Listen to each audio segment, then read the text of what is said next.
boys and girls. It's time for Jerry's Outdoor Show. Heard exclusively right here on AM 860, FM 95.1, KWPC, the voice of Muscatine. Powered by Indian Creek Lure Company, the Sicilian Pizzeria, Mitchell Arms and Ammo, Pierce Custom Rods, Tailwater Marine, Deaf Guy Taxidermy, and RB's Outback Bait and Tackle. Like Jerry's Outdoor Show on Facebook. Jerry, our rods and reels are ready. Let's go fishing. So Friday night, my good buddy Randy Brewer calls me up and says, "Hey Jerry, we're going to go out fishing this pond out in Durant." And I said, "I really appreciate that, Randy, after you know, what you did to me last weekend by being late. So what time do you think, Randy?" "We'll be out there at 6:45. I'll meet you out there at 6:45. Knowing this, I said, I'm going to guess he's going to be there about 7. So I wait till 7 o'clock, go out there. No Randy Brewer. You know, disappointment after disappointment. So I pull over to the side of the road there where you turn into like go to a field, and I'm slumped over in my chair looking at my phone, you know, figuring it's going to be some time. And then bang, bang, bang on the door, there's a sheriff. That bad boy. I said, "Can I help you?" And he goes, "Well, can I help you?" He goes, "You been drinking?" I said, "No." And he goes, "Well, I saw you slumped over there." And I said, "Oh, I was looking at my phone." He goes, "Oh, you're the guy that owned the bait shop." I said, "Yeah." I said, "I'm waiting for my friend. We're supposed to go fishing here. He's supposed to meet me at 6:45 over here to go fishing." He goes, "Oh, cool." He goes, if you were drunk, you would be the second one I'd have to pull or take in because you were passed out." I said, "No, thank you, officer. I'm just waiting on my friend." So, 8:15, I finally see Randy pulling in. Maybe he hasn't set his clock back yet.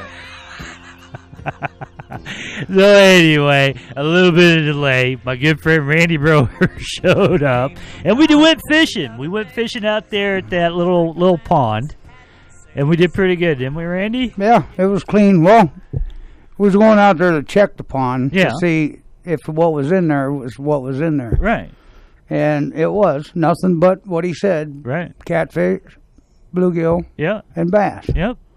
But the bass are a little bigger than everything else is in there. Right, absolutely. Well, the catfish didn't look too bad. No, they're 2-pounders, 3-pounders. So, well, what about that bass that tried to take that bluegill of yours? Take that bluegill? Yeah. He was probably 6, 7, 8. I don't know. And that's he didn't smile at us. And that's one of them fishing stories where you're glad you've got somebody there to back it up. I'm telling you, Tim, this is what it was. We were fishing. The guy's got a nice little pond out there, and he's got a little boathouse there. So we were fishing that dock. We were in Randy's little 2-man boat. And we was like, okay, we figured out a bluegill here. So I'm pulling in a bluegill, and then just a big old boil. Randy goes, "Did you see that?" And, "Yeah, I'm looking right at it." So he come up above the water about 1.5 foot and spit that bluegill out. And right. And so if he would have had to swallow it all the way down because there was no hook exposed. No little bitty hook to get it. But no, it was a good time when my friend showed up. So other than that, it's always a good time when I show up. Yeah. And by making you wait, I'm just making sure you're worth it taking it. The anticipation. Yeah, the anticipation of my arrival kind of makes me like an Elvis, you know. You'll see, Lottie. You Randy ever go fishing yet? We're going to. We're going to. Yeah, we'll see. We'll see. I hope you're not busy 2018 or whatever you got going on.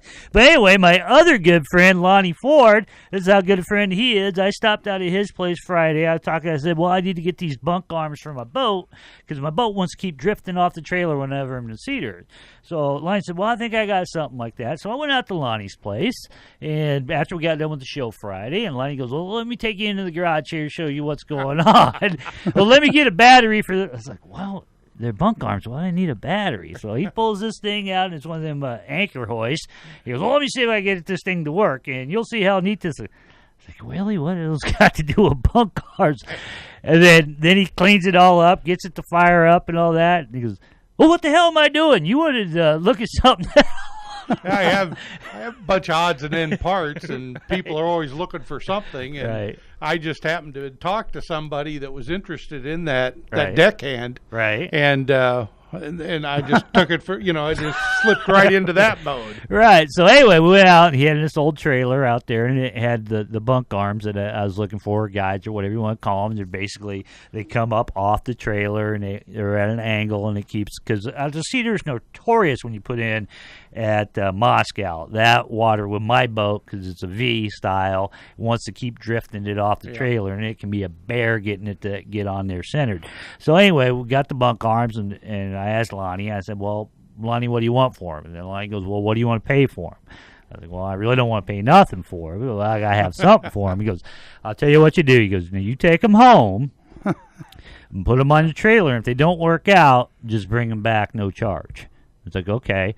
He goes, "But if they do work out, I'm probably going to want a little bit more." But anyway, we were out there doing that. Neat thing at Lonnie's place out there is he's got his pond, his quarry pit there, and he's got the Cedar River. Now, if you remember on Friday, the Cedar was just really pumping through there. Well, what he does is he has an inlet tube or an outlet, depending on the Water direction. Yeah, depends on where the level is at the Cedar. It's either an inlet or an outlet tube. Well, luckily for me on Friday, it was an inlet tube, and his pond is just as crystal blue clear as Deep Lakes, but the Cedar was way high, and it was pumping in there, and it was just a solid brown stream. When me and Lonnie were standing there talking, and you can see boils all over. I said, "Man, fish are working here." I said, "I'll tell you what, I'm going to go home, eat lunch, and I'm going to come back with my fishing pole." "Yeah, go ahead." So I came back, man, brother. All I did was fish the edge of that brown stream there. Smallmouth after smallmouth after smallmouth. I went. This is no fish store. I probably got 25 of them. Good number to stop at. A good number What'd you to come stop. up with 25? Well, it came up to 25 because I was only there an hour. And it's like, man, this ain't fishing. No. This is slaughter. And the rod I grabbed was my crappie rod, and all it had was 4-pound test on it.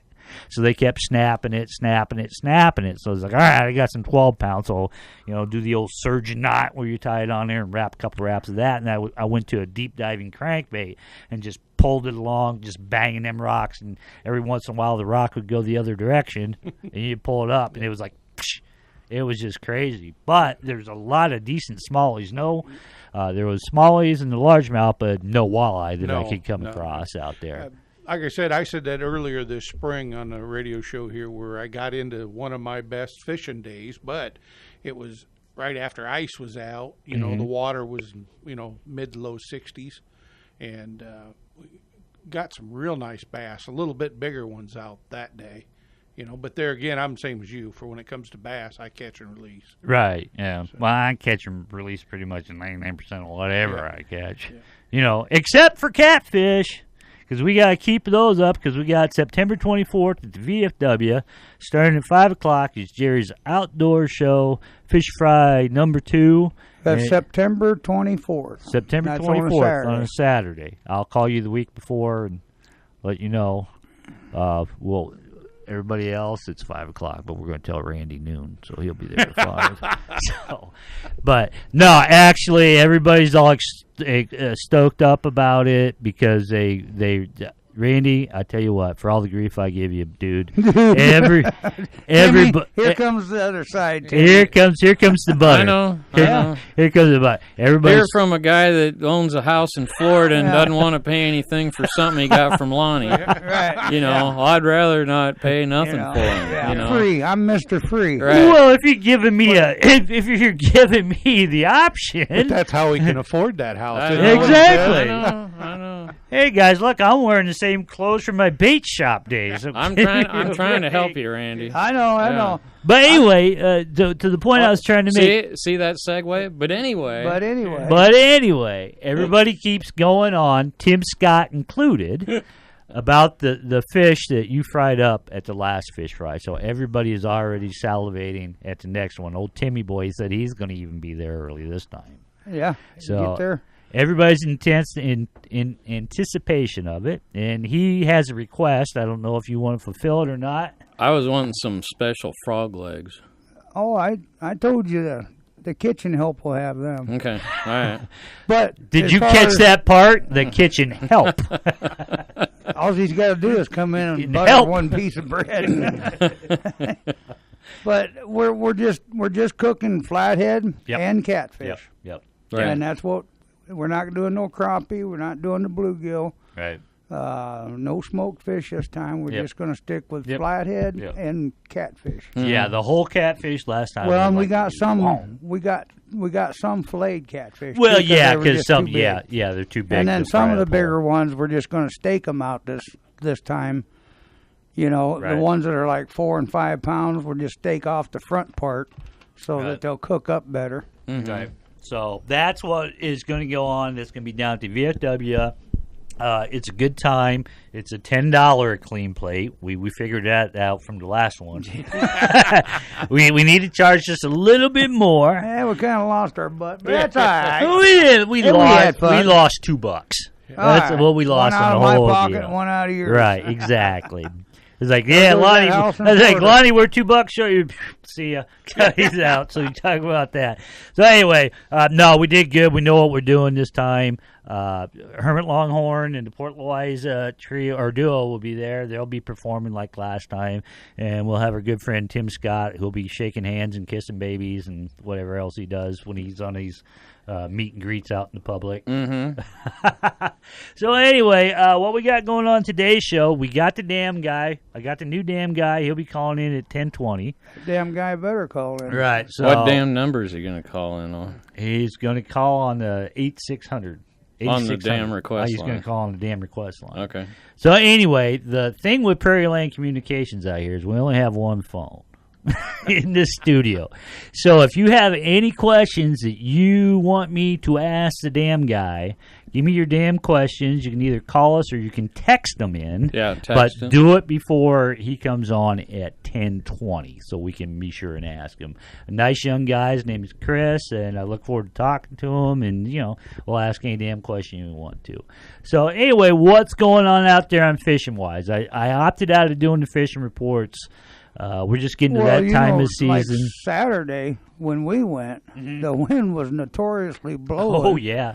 We couldn't figure out whether my battery was bad, my trolling motor was bad, or we was just getting beat up by the wind. Yep. But it didn't stop the fish from biting. No.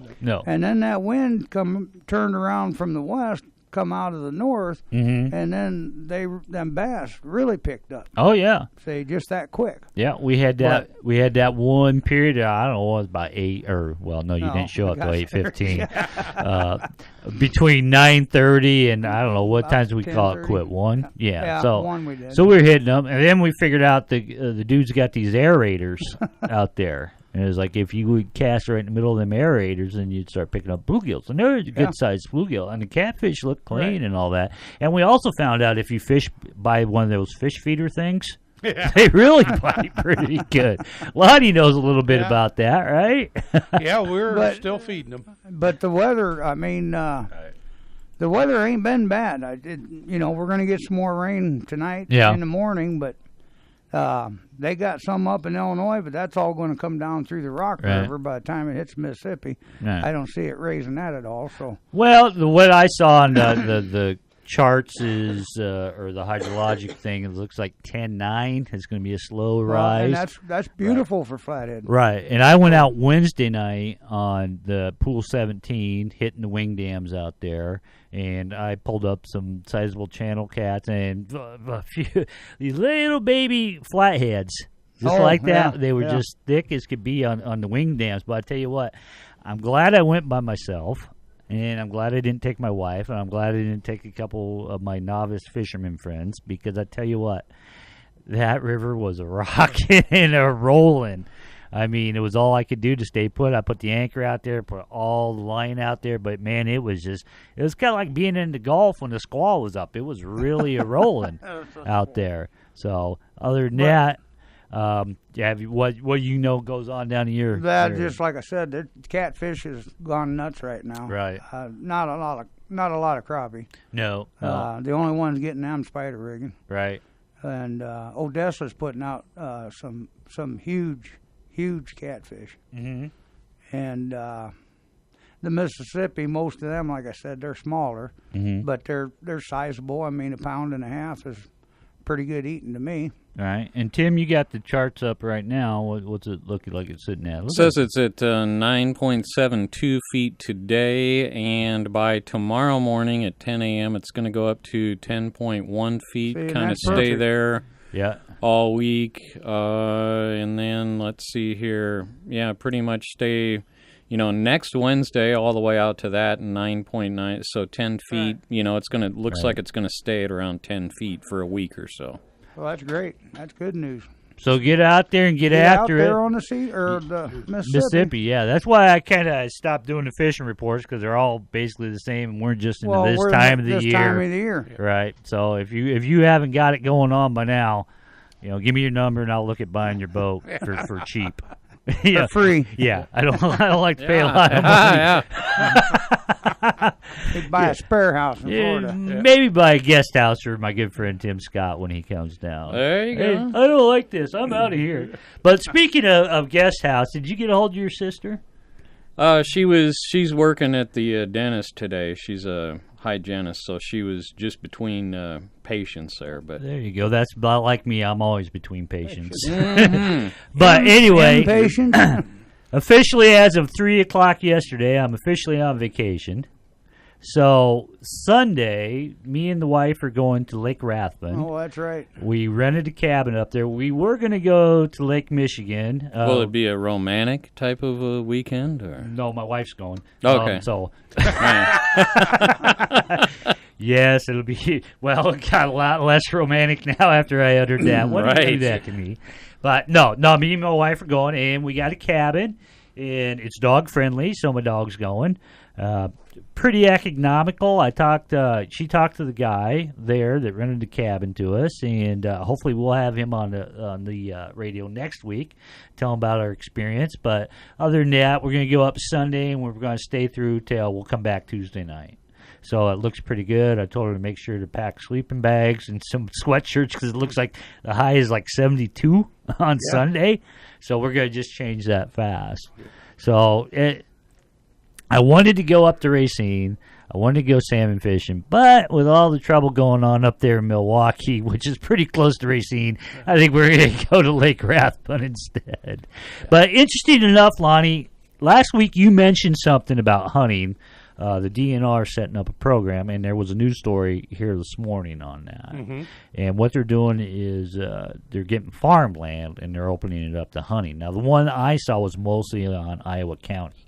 Were you able to research that a little bit more? No, I never got into that, never got a chance to do any more background checking on that. Okay. So anyway, basically what it is you can correct me if I'm wrong, because I heard part of the story, was they're going to these farmers and they're opening up some of this for hunting.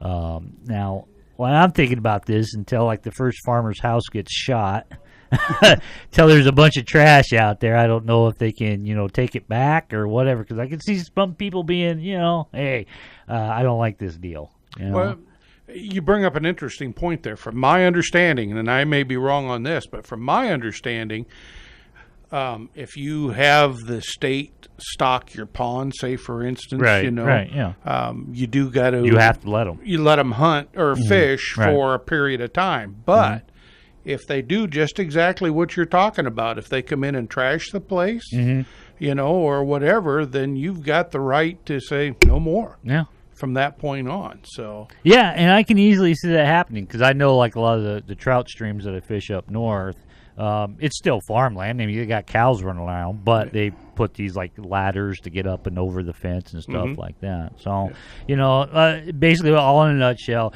if you do get the opportunity to do private land, be respectful. Yes. That's what I'm saying. Don't have a big beer party and all that stuff going on, or trashing the place and leaving your crap lay around. Pick it up and go. But hey, speaking about picking up and going, we are on Jerry's Outdoor Show. We got a sliding commercial break, and we're going to be right back.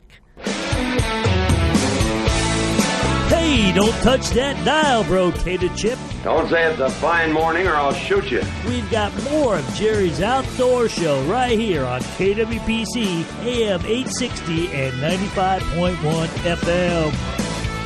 The body's a temple, that's what we're taught. Well, I've traded this one like an old honky. Are you looking for a reliable taxidermist who does superior work? Here's taxidermist Shannon Spooner telling you in sign language why he's the best around. Oh, we forgot to mention, he's deaf. Deaf Guy Taxidermy in Clinton mounts every type of game imaginable, from deer and coyotes, fish and ducks, you name it, he can mount it. Text him, please. Don't call 563-613-4411 or send him an email to deafguytaxidermy@icloud.com. Deaf Guy Taxidermy, proud sponsor of Jerry's Outdoor Show. Listen on KWPC Friday mornings at 10 a.m. Shannon wishes he could. Mitchell Arms and Ammo has moved. Stop by their new location on Park Avenue inside the old Lincoln School. They are still your locally owned gun shop. Owner Troy Mitchell takes his time to find the right firearm to fit your needs. Visit them online today at mitchellarmsandammo.com and start searching their inventory. Suppressors will be available in July. They offer online pricing and local pickup. No freight or extra fees. Just add tax and pick up at the store in a few days. And warranties are honored locally too. Call them at 319-212-0239. Indian Creek Lure Company is your family-owned tackle shop. They carry the finest in bass fishing products. They carry items not found anywhere else. In fact, if they don't have it, you don't need it. Indian Creek Lure Company specializes in the more specialized tackle. Indian Creek also carries Dobbins and Denali fishing rods, as well as their own line of Indian Creek rods. They can help you spec out a custom rod that's the perfect fit for you, and they cater to bass clubs and tournament anglers. Check out their website, IndianCreekLures.com today. And now back to more Jerry's Outdoor Show. If you've missed part of this episode or any other episode, what were you thinking? Give Jerry's Outdoor Show a like on Facebook. Listen to past episodes on iTunes, Podbean, and Jerry'sOutdoorShow.com. All right, we are back, and as promised, we got the new damn guy on here with us to ask you all your damn questions and everything you need to know about the dam from the Corps of Engineers. Please say hello to Chris. How you doing, Chris? Good. How are you today? Very good. Now, you took over. The old damn guy that we used to talk to was Mr. Steinman, and he retired a couple months ago, and you kind of took over. Yep. So how you liking the new position? Good. It's been very busy, and I've been working here for a long time, so it's just, in some respects, it's more of the same, but... Yeah, a lot of damn work, ain't it? Yep. So anyway, what we got you on for is everybody knows the lock and dam systems that we have here in Davenport, Muscatine, and New Boston and stuff like that. But this is more of an opportunity for us to get into the inner workings of what the Corps of Engineers actually does. Now, everybody's pretty much familiar with how the lock system works. But I want to talk a little bit more about the other parts of the dam that everybody knows, such as the gates and the rollers. But what are the actual functions of the gates and the rollers? They're the means that we pass the water through the dam. Mm-hmm. So with the gates, sometimes they're open, sometimes they're closed. What are the, I guess with the lack of a better term, what is the reasoning why sometimes they're open, sometimes they're closed? How do you get to that? I mean, yeah, they're normally open. They're always open. There's always some water in the river, and it just depends on how much water's in the river, and we call that the flow. Okay. So today, for example, there's two types of gates at Lock and Dam 16. There's Tainer gates and roller gates. Okay. And the roller gates are in the center more, and there's 4 of those. And there's 12 non-submergible Tainer gates, and there's 3 submergible Tainer gates. Okay. Now, like a couple weeks ago, when we went by, we had a deluge of water coming down from Minnesota in that, and then I'm going to guess it's the Tainer gates that you're talking to. They were all the way up. Yep. And that lets that flow come down there. So when do you guys are talking to each other all the way down through the system, when you're going to open them and close them? Now, is that all a coordinated effort between you guys? Yep. Every day we get a forecast of what they're going to do out of St. Paul District. Mm-hmm. So St. Paul District has everything from just a little bit upstream of St. Paul, Minnesota, all the way down to Lock and Dam 10 in Guttenberg. Okay. So we get what they're going to do, how they're going to operate the gates, how much flow they're going to open, and then we pass we take that, what they're going to do, and account for any changes in the tributaries, and then we do that at Lock and Dam 11. Okay. And then we're doing that all the way down until we get to 16. Right. And then right on down through Lock and Dam 22 in Saverton, Missouri. Okay. So the guys in our office are sending the lock personnel an email telling them how much to open, how much to close every morning. Okay. And 24 hours a day we're on call. Okay. With that, we noticed like the gates were open for a good part of the week. The river had kind of maintained itself, but it was open, and everybody's wondering, okay, when are they going to shut the gates? When are they going to shut the gates? And it was a Friday morning, I believe. I went by; they were wide open. But later that afternoon, they were all the way down. So, do you guys have any kind of forecasted time that hey, if it reaches this level, that's when we're going to drop them? Or, how does that work? Because the reason why I ask is because usually when they're open, it really screws up my fishing on the north end of it. So, I know like some places. You much. Well, that's why I know they don't worry about me much. But I thought maybe if they could put a link on their website, because everybody's electronically controlled. Hey, at 1 o'clock we're shutting the gates down. I mean, is it possible to do something like that, or do you know? Yeah. Well, it's my federal tax dollars at work. Oh, here goes that house in Florida again. No, but I'm just saying it's. I mean, it's all based on water level stage is what it's based on. Right. So when the water's coming up, when we get to a certain stage, we take all the gates come out of the water, and then conversely, when it's falling, we put them back in, and that's usually between 9 and 10 feet on the pool. Right. Now, it's typically when we take them out and put them back in. Now, you guys, there's very little difference in between the pools, isn't it? I think that's what Jim told us last year. You guys try to maintain a foot or 6 inches or something in between pools? Oh, you mean between like the normal limits for the pool? Yeah, for when the flow is below 75,000 at 16, we maintain 11.0 to 11.6. So we're open and closing to maintain that. And now, like right now, for example, when the flows are over 75,000 CFS in the river, we actually are operating for Fairport a little bit upstream.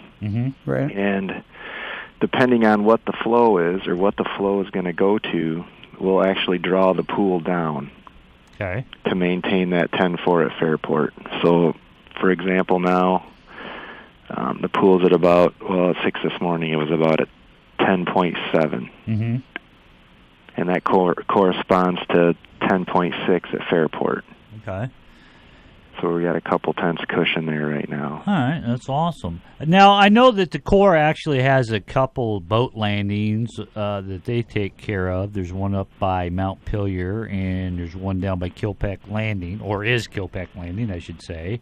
When water starts to rise, when do they usually shut those down? I mean, is there a height limit where they say, hey, it's getting to 14, 15 feet, we're going to shut them down? At Kilpack, they don't shut down much. You can get your boat in or out. Very seldom do they shut that part completely off. Yeah. Well, I was just curious. Yeah. Yeah, I don't have those numbers in front of me, unfortunately. Okay. Those stage impact. But it's usually around 12 to 13 foot. Well, because we know the other ones that aren't Corps controlled. They shut them down quick. Right, yeah, like Mark Twain and Port Louise and that. They just come in, they close the gates, and you're done with it. So I just wondered, because, usually when the water's that high, you shouldn't be out there anyway, but there's a lot of guys that like to get out there. So, maybe that's a future question, Chris. There was some talk of you guys we're going to do some gate repairs or doing some maintenance out there. That was earlier in the spring, but I haven't seen anything happen. Or did that happen behind the scenes and we just never noticed? Yeah, typically most of that type of work is done in the winter. So, and I don't know if they set up some gates to pass ice in the wintertime, so I don't know if that work that was done this spring was part of that taking them out of winter operation, because they'll actually put some bulkheads in to break up ice when it's flowing through the dam. So that's probably what was being done this spring, removing those bulkheads and getting back to normal spring-summer operation. Awesome. Now, how old is our dam? We're on Lock and Dam 16 here in Muscatine. You know, how old of a structure is it? Gosh. I mean, I'm asking you some really tough questions. No, I just don't have it in front of me. I mean, it's at least 80 years old. I don't know if it came online in 39 like some of them, but yeah, I mean, they're my understanding was it was in the 30s is when they built them. Right, yeah. That's when the whole system was constructed. Right, so I just wonder how much wear and tear goes on till it gets to the point it's like, hey, you know, we got to have to come up with something different here. You know, I mean, each dam, Lock and Dam, they go through a rehab process, and some of them are considered minor, some of them are considered major, and I don't know when the last time 16 went through a major rehab. But yeah, they just, they'll dewater the lock and put fresh concrete in the lock walls and do any emergency repairs they can do to the dam. So this is my producer's favorite question. So when they do that, how many catfish, the biggest school buses, do you guys find down there? I've been in a dewatered lock chamber, but I've never seen any fish in them at all. But you have seen school buses and cars and boats and all that stuff laying at the bottom of it, right? Yeah, usually there's not too much in the old lock chamber because there's not too much depth there when you're locking through actually on the lower end. I mean, it just depends. It's going to depend on what the tailwater is at the dam. Hey, Chris, I got a question for you. Yeah. What do you do with all the waterfowling decoys that come through there? Yeah, you have to ask the guys at the lock. Yeah. They got a pretty good collection, huh? Yeah, I would imagine so. Now, what's neat about the dam that we have here in Muscatine, and I'm sure all the other ones are like it, but if you go to the Corps of Engineers and get on their website there, you guys offer tours, I believe, of the dam facilities. You know what... the days those are open and the hours, do we have to call ahead, make an appointment? What, Chris? Yeah, if you just call the lock directly, they'll be more than happy to set that up. Now, what will we see on a dam tour? Yeah, they'll show you how the lock functions and how the different types of gates on the dam, the rollers and tainer gates, and how they operate those every day. Yeah, and some of the gauge instrumentation. Now, are they more favored to the commercial of the barges, or does the average man boating get the right recreation? Is it more commercially? What he's trying to say is it more you guys are more towards commercial end or the recreational side? I mean, both. I mean, they're both very integral parts to the river for sure. So you have to strike a balance between the two. Yeah. Well, I don't mind waiting for one barge, an hour, but now if I got to wait for two barges, I'm going to keep fishing, Right. Well, I don't know if that's just because of Muscatine where it's at. There's usually there can be stacked up. Yeah, but even New Boston, I mean. Mm-hmm. And there can be stacked up. Has the right of way, right? Huh? The barge traffic has the right of way. They do. Well, they'll win whether they do or not. Yeah, I know they're bigger. Yeah, that's right. But no, I've been on the other side, and some of them, if they got, I don't know what they call those bunks or whatever they got on. You get 4 or 5 bunk long. It takes them a good while to get through the locks. Yeah. So, but then you get on the backside of it, and you got 3 or 4 more just pushed up against the shore waiting their turn. How long typically does it take them to lock through like that? Yeah, it's usually about 20-25 minutes. Yeah, so it's not so bad if you're not waiting. If you're waiting, I'm sure it seems longer. Yeah, when you're sitting there. Which brings me up to a point. I'm on Facebook, Chris, and I get a lot of questions, and I also get a lot of stuff I usually don't put out there because I think it's more of a common sense thing. But we're talking about the Tanner gates being open. How wise is it to take your boat through them Tanner gate openings when those gates are all the way up? Yeah, I mean, I don't think it's a good idea. Don't they? Huh? A lot of people do it. Yeah. But is that, in your opinion, is that safe? I wouldn't try it. Let's say that. Right. So, I get a lot of that. Well, we just blow through there. We just went through there. I was like, Sure. I don't know, You're never sure of the clearance, Right, absolutely. Depending on how high the water is. So, I noticed down at New Boston, if you look at the Tanner gates down there, they got ropes hanging off there? Yeah, they're safety blocks. Yeah. What are those? What's the function there? Just for somebody to grab a hold of if they're going to go through the dam, basically. Right. So is that encouraging it, or is that detouring it? They're just required to be there. Huh. So, Yep. I guess everybody... And I had a boat problem one time. I lost a lower unit, and my trolling batteries was down, so I had to float underneath that, and it was dark, and I couldn't find the rope. So I tied my wife to the boat because it'll float, and I'm doing whatever I got to do. Right. We didn't know what was going to happen, but we floated right on through it, and ended up down in New Boston and got help and got up out of there. But yeah, I've been through them, not on the good side either. Right. I mean, we was broke down. There wasn't a damn thing we could do. Right, absolutely. Yeah, I'm saying, but if it's all avoidable, if it's avoidable, I wouldn't recommend doing it. Right. So anyway, that gets posted a lot, and I'm like, I don't think I'm going to encourage that kind of behavior. Yeah. So, Chris, how long you been with the Corps? For about 15 years. 15. You like your damn job? Yep, very much. Well, I appreciate you taking time out today to talk to me. If anybody else has questions out there that we couldn't get to, you can go to Corps of Engineers. They have a website. I'm not sure exactly what the correct address is at. If you got it, Chris. Yep, it's www.rivergauges.com. Awesome. I appreciate everything that you guys do. I know sometimes you guys get the rough end of the stick is, that Corps is really screwing us by keeping this pool high or keeping it low. But I know you guys got a heck of a job to do and a heck of a way to manage it.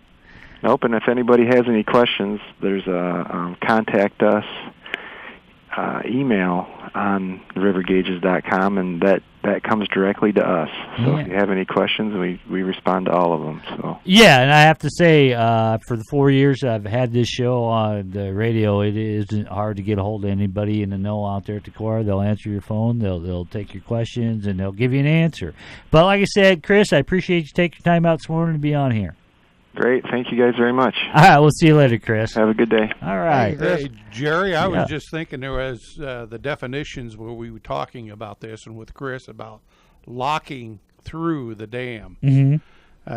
I would guess the farther south you get, people would have to kind of hard to understand that definition. So I would probably just mention they flush them through.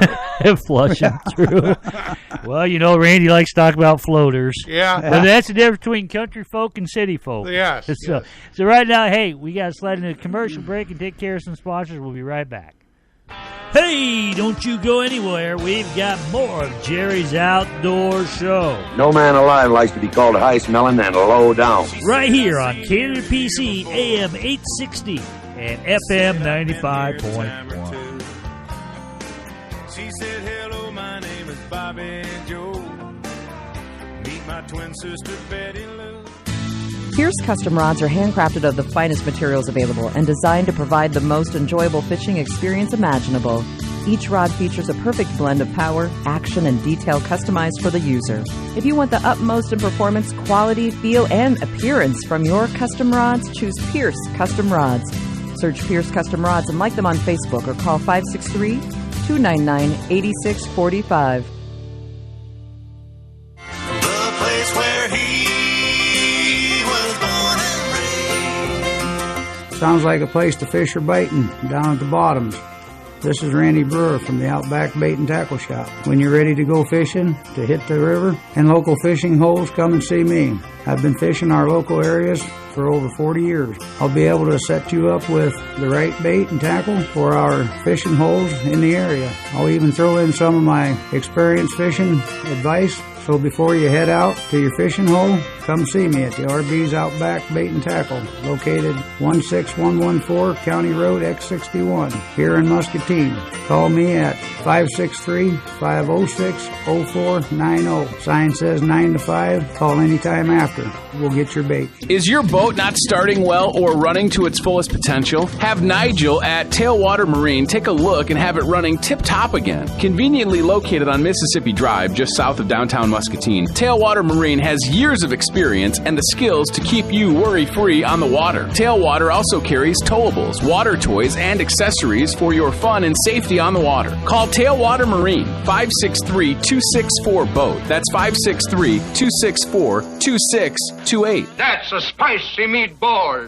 The Sicilian Pizzeria in Wilton is now serving domestic and import beer plus wine that complement all the great dishes prepared by owner and our friend Gary Brown. The Sicilian brings you the taste of New York Sicilian-style pizza plus Chicago favorites like Italian beef, meatball, and many more delicious authentic sandwiches. Really hungry? Order a Chicago-style stuffed pizza. Mouth-watering good. It's the Sicilian Pizzeria, 912 West 5th Street in Wilton. Call and place your order with Gary today at 563-732-9396.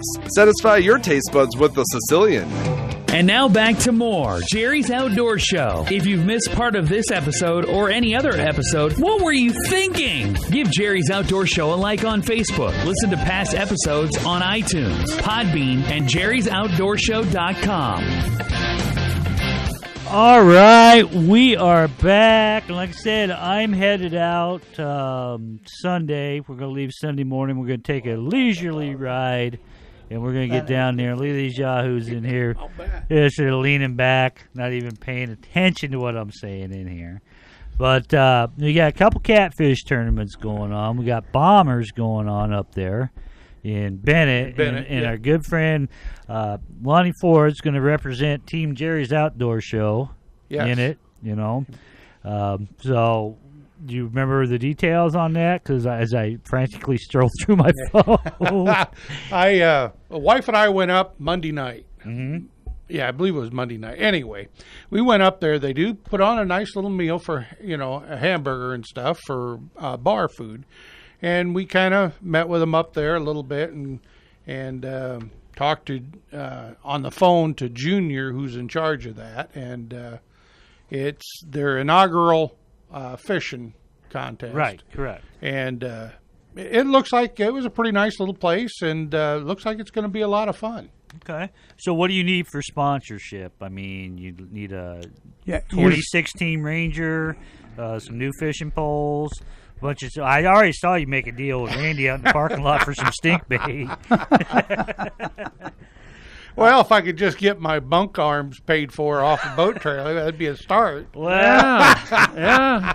Well, we're still negotiating on that. You said $5 a piece. I like to buy stuff as a pair. Yeah. So we'll negotiate. Yeah. All right, just round it off at $50, 25 I'll a go piece. down there through RV's PBR empty can pile and see if I can pull it up. $50 sounds fair to me. Yeah. 25 a side. There we go. For somebody that doesn't fish a lot, like Tim Scott, he sure does a lot of trolling. Yes, he does. Yeah. You ever notice that? This guy handed to me, and I think this is what you were talking to on the phone here, Tim.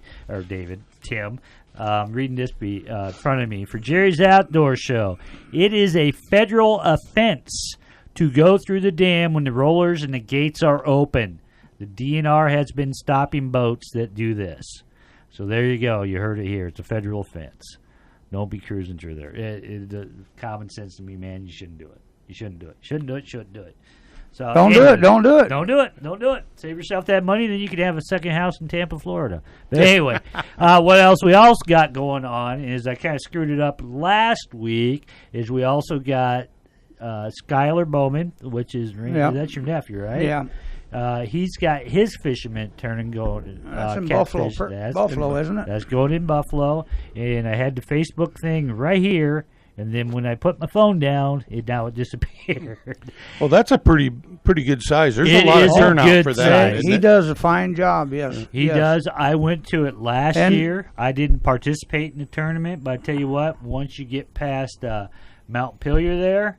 It looks like a funeral for Babe Winkleman with all the boats and trailers and trucks parked along the side of the road, and they do a heck of a job. And they clean them and eat them when they're done, too, as they pass out gifts. Right. So if you get on to Facebook, look up S&S Catfish Tournament. You can find all your info there. Fred Hortzman, he's the one with the bomber. So there you go. You guys got plenty of opportunities to get involved in tournaments because, look, boys, look at the calendar now. Yeah. When do the kids start back to school? You don't care. You got grandkids. Randy don't care. I got grandkids. I don't care. Buckshot I don't have starts no kids. next Wednesday. Right? And so the only one left is Tim Scott. Tim Scott. And he's got kids everywhere. Yeah, all over the place. He's been single a long time. He got kids everywhere. I was married for 18 years. Oh, so okay. I'm safe in them years anyway. Right. Safe in them years. And how old are you? 56? Why did you get a divorce? Well, that's a whole nother story. Okay. That's a new show coming this fall to KWPC. Mm-hmm. Why Tim Scott is the way he is. Oh, God help us all. But anyway, so my wife informed me before I left the house that she's going out with her girlfriend tonight. They're going to go out to eat. So what you got going on, Randy, this afternoon? I'm going out to eat with your wife. Oh! Make sure you pay, because you will pay. I've got work to do today. Yeah, but that's only till noon. No. I'll probably be done by 1. I heard you're doing a carpet job for my mom sometime. I think next week sometime. Is it? Oh, you are. As soon as you and everybody gets the stuff moved for her. I know. So poor old Uncle Dick don't have to do it. Well, he ain't going to do nothing, probably. Well, he said I'd probably get suckered into moving some of that. I think he's got a bad back. Well, I would have one for at least the next 2 weeks. Yeah. Oh, that's right. You're going to go down there and restretch Tim's mom's carpet. We're gonna fix it like she wants it. You're going to fix Tim's mom's carpet as a happy birthday present. Just like she wants it. Just like she wants it. Why? What's wrong with it now? Needs a new pad. It wasn't put down right, number 1. It wasn't? They sold her the wrong pad, number 2. Wow. Randy didn't do it. I didn't do it. It was Originally, number 3. that's the main problem. It wouldn't have a wrinkle in it.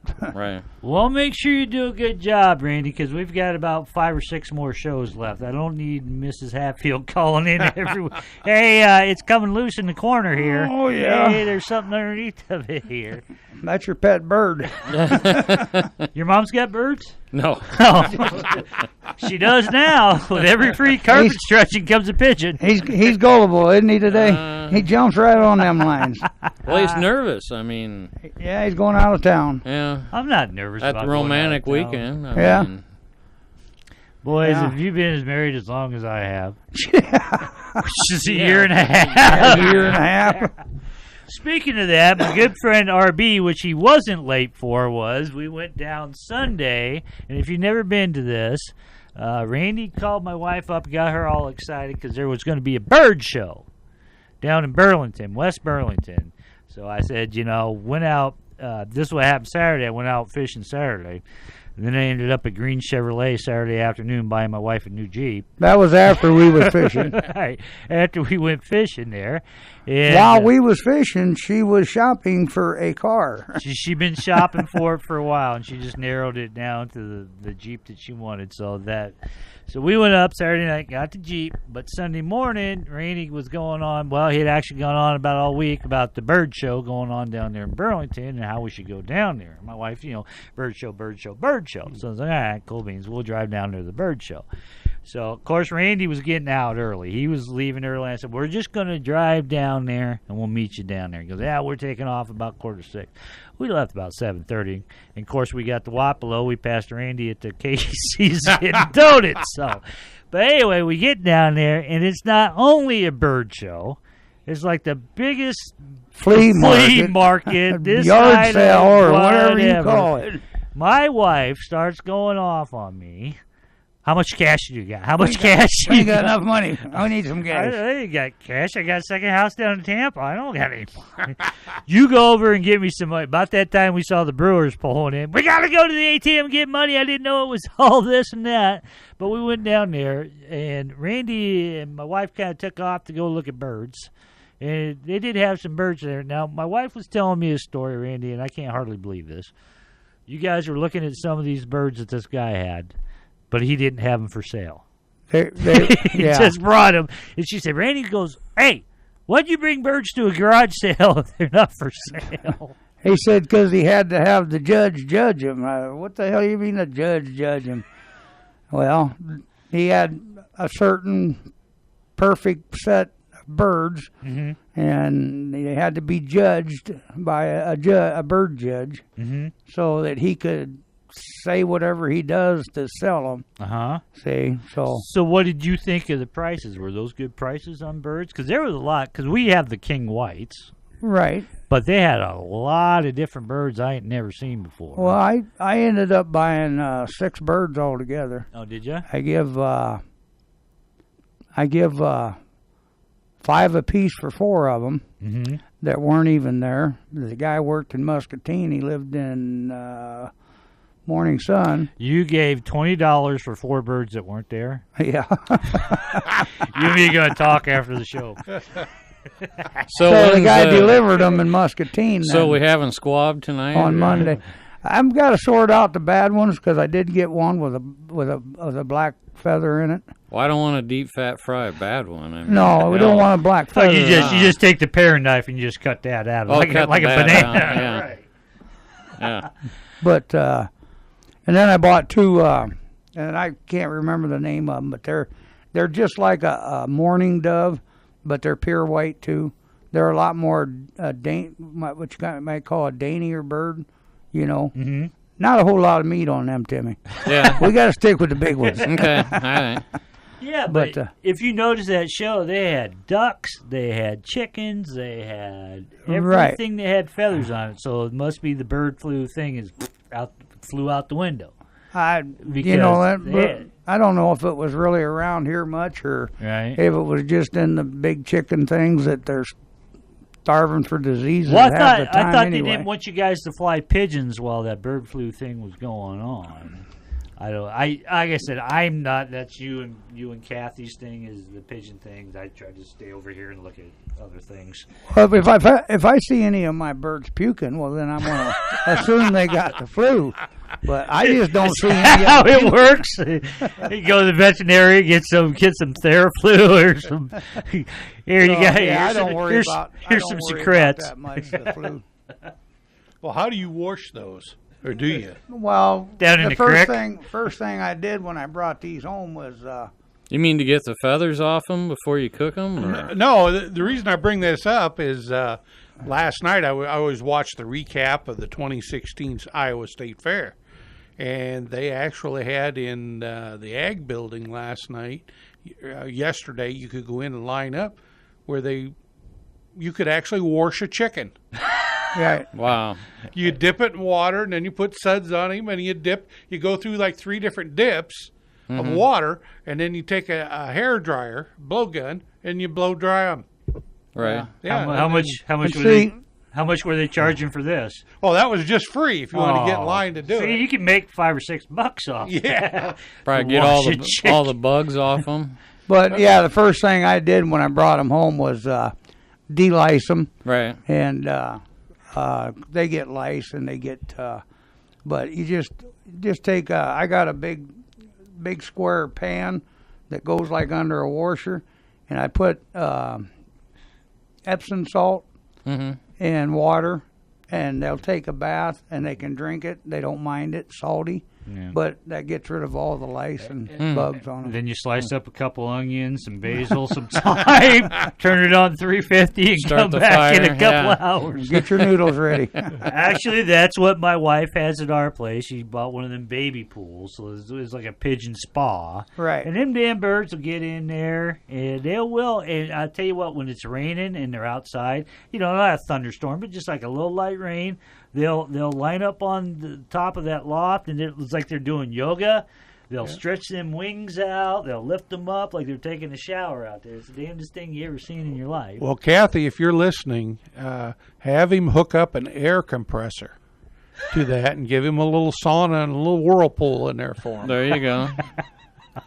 Yeah, I got it. At 350 degrees.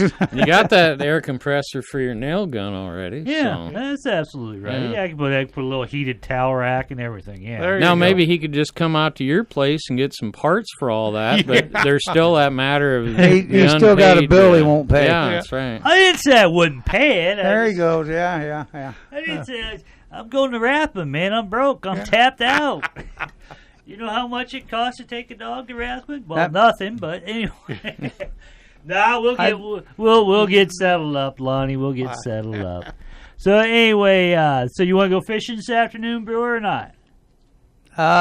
No. Nope. All right, Lonnie, you want to go fishing this afternoon? Actually, I'm readying my boat for tomorrow. You're readying your boat for tomorrow, so that's a no. Tim Scott, that's a no. I got tons of work to do here. I wish I could. Yeah. When's the last time you've been fishing? Oh, been over. Who was president? Been over 3 years ago. 3 years. Mm-hmm. So. Yeah. Any idea on your sister's address down there in Rathman? I'm gonna get her here, and okay, I'll give her your number. Yeah, because she can call you. Yeah, she's got that place down there. I mean, if she's not using the basement, we can come up with something. It ain't got no basement. Well, if they're not using the master bedroom. It does have a little sauna whirlpool deal. I can just bring the birds right up there. Well, I was thinking more for your romantic weekend and that. But I don't know what you're aiming at, buddy. Well, I ain't aiming at nothing. I was trying to help you out. You think this is helping?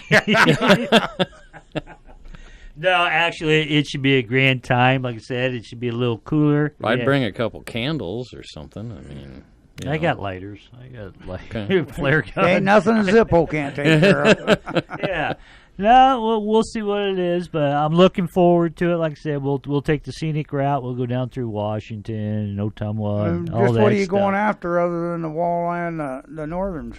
It's this actually, I did my reading up on it. They actually have flathead down there. With my Navionics app, I have been able to download all the maps for the place. We're going to be in cabin number 1 right by the dam. So we'll just see what happens. I went out last night, got a bunch of new line. That was about $30.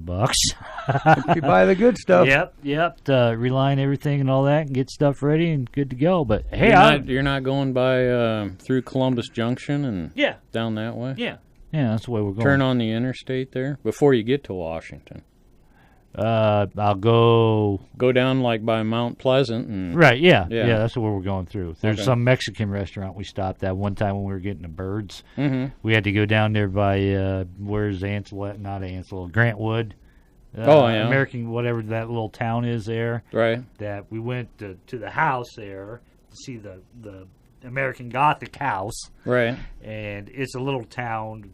Nothing except for that house. And it was a couple towns over was the gal that had the pigeon cages.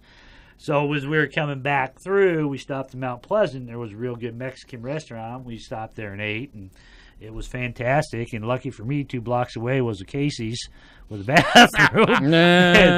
So other than that, it was good. It was good to go. So yeah, looking forward to it. I'm on vacation. I don't take them often enough, so I'm ready to go. So Brewer, if you want to come down, or Lonnie, you want to come down on Monday or Tuesday, I'll split the cabin rent with you.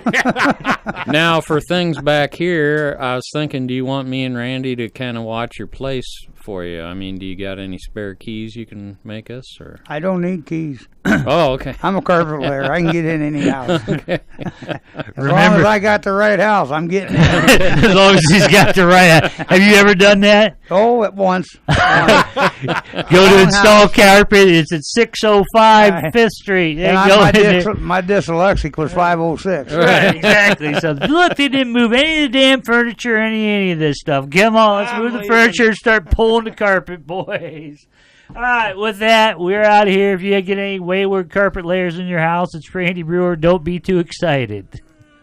I just knock on the door once, and then I'll let myself in. You know what? I lived in Wilton for 17 years. Never locked the door. I don't even know where the key to the front door is. Well, you know what? I had a 60-pound boxer for all those years. It's like, if you're gutty enough to come to that door with that dog there, You can have anything you want, because that door ain't going to stop. You've earned it. Yeah. Take what you want. Except for those boat guides, I need those. I haven't paid for them yet. They're not paid for yet. Yeah. I'll see if I can go get $3 over at the store. Anyway, Jerry's Outdoor Show. We're going to see Get out y'all. and catch some catfish. We're going to do that. We're going to see y'all next week. Bye-bye, folks. Thank you. Broadcasting live from the Muscatine Hy-Vee Studios, KWPC 60, K236CF, Muscatine, FM 95.1.